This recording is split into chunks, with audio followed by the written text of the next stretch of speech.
5 दिन बाद पुलिस ने फिर से जंगल की घेराबंदी कर दी है और आईक्यू सिटी मामले की जांच ने एक नया मोड़ ले लिया है।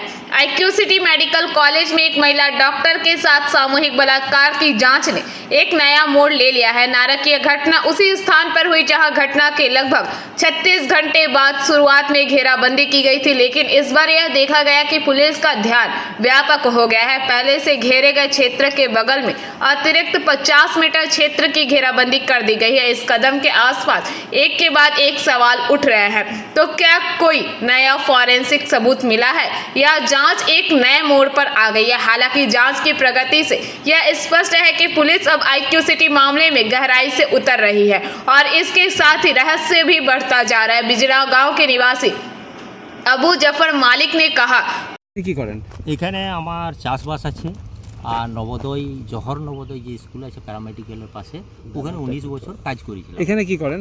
এখানে আমাদের চাষবাস। এখন কি করতে এসেছিলেন? এখন এই পাতাটা নিতে এসেছিলাম। এখানে কি হয়েছে?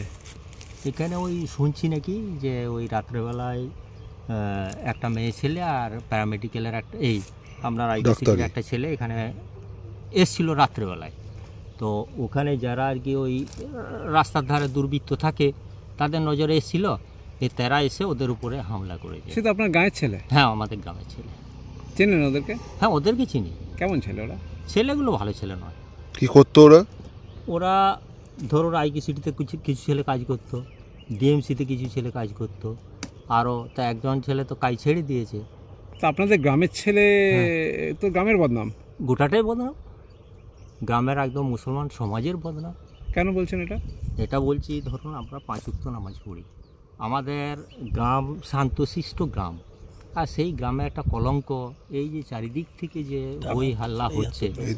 গ্রামের পুরনো বাসিন্দা আপনি? আমি বহু পুরোনো, মানে আমার দাদু এরা এই নতুন কিছুদিন এসছে। কেউ হয়তো ওর বাবা 20 বছর এসছে, কেউ 10 বছর এসছে। ওদের জমি না, জমি জায়গা নেই। আমাদের জায়গা যে ডিএসপি নিয়েছিল, আমার দাদু 70 বিঘে জমি গেছে, তো সেই জমিটা ওদেরকে সিপিএমের আমলে বিলি করে দেয়।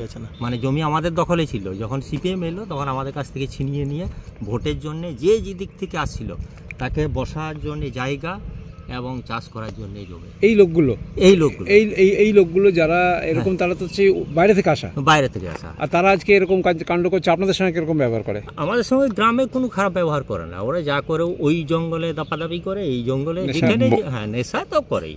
এখন কি এরা তৃণমূল করে নাকি? এখন তৃণমূল ধরুন গ্রামে আছে, যখন যেটা ধরুন আগে সিপিএম করতো, এখন ওদেরকে চিনা দেয়। আবার কালকে যদি বিজেপি চলে আসে, বিজেপি। এর আগে কোনোদিন এরকম ঘটনা ঘটেছে এই জঙ্গলে?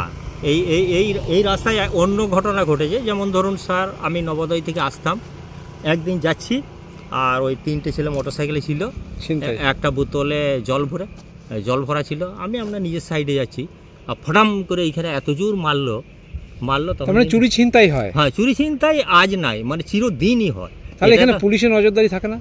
নজরদারি কখনো কখনো থাকে। সিসিটিভি কোথাও আছে এখানে? না, এখানে সিসিটিভি লাইটগুলো জ্বলে?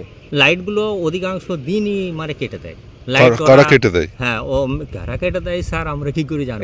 এই যে 5টা ছেলেই যে এই ঘটনায় যুক্ত সন্দেহে গ্রেপ্তার হয়েছে, আপনার তো লজ্জা লাগা? বিরাট লজ্জা। আমরা গ্রামে ওই যে বলছি না, এই যে আপনাদেরকে আমরা যে বললাম যে স্যার আমি ভিজিটের, তো আমাকে ওইটাই লজ্জা লাগছে। এত বয়স হলো আমাদের জীবনে, এরকম গ্রামের ছেলে কখনো এই ঘটনা। কি চাইছেন এখন আপনারা? আমরা চাইছি যদি ওরা প্রকৃত দোষী হয় ওদের শাস্তি হোক। আপনার নাম? আমার নাম হচ্ছে আবু জাফর মল্লিক। আরেকবার বলুন। আবু জাফর মল্লিক। दुर्गापुर से निमाई दास की रिपोर्ट, पीबीटीवी न्यूज।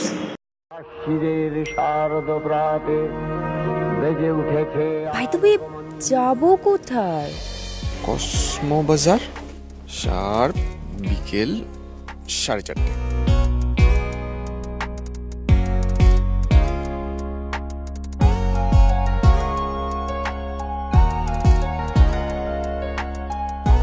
এই দেখ, ওরাও এখানে চলে এসছে।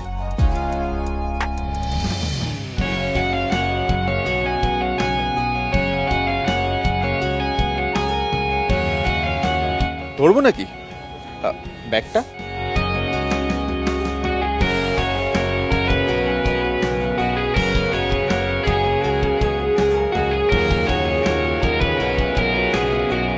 কথা রাখলাম। চয়েস ভালোই, কিন্তু কার জন্য? এই পুজোয় যাকে ভালো লাগবে তাকেই দেব।